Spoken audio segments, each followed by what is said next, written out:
কিরে মুনাব্বির, পড়া শিখে আসছিস? ইয়ে, না মানে স্যার পড়া তো শিখতে পারি নাই। তাহলে তুই আমাকে এমন কিছু বল যা শোনার পরে আমার মনটা খুশি হবে আর আমি তোকে মাফ করে দিব।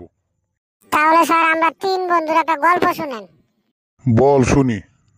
আমরা তিন বন্ধু হেলিকপ্টারে করে ঘুরতেছিলাম। তখন একজনে কয়টা আপেল ফালাইছে, দ্বিতীয় জনে কয়টা আঙ্গুর ফালাইছে, আর আমি দুটা বোম ফালাইছি। তারপর কি হলো? তারপর স্যার আমরা নিচে নামলাম, নাইমা দেখতাছি যে এগুলা কোথায় কোথায় পড়ছে।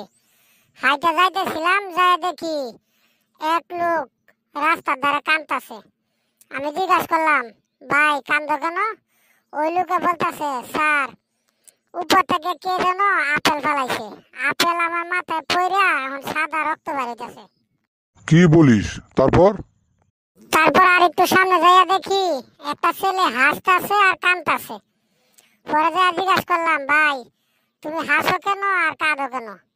পরে বলতেছে, স্যার আমার মাথার উপরে কয়টা আঙ্গুর পড়ছে, এখন এই আঙ্গুর গুলো আমি খাইতাছি, আঙ্গুর পড়ছে ব্যথা পাইছি কাঁদতাছি, আর আঙ্গুর গুলো আমি পাইছি এই জন্য হাসতাছি। তারপর কি হলো?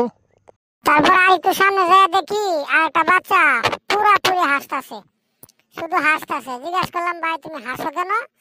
বলতেছে, স্যার আমি একটা পাদ দিয়েছিলাম, আমার এই পাদের জুড়ে দেখেন পিছনে বিল্ডিংটা ধ্বংস হয়ে গেছে।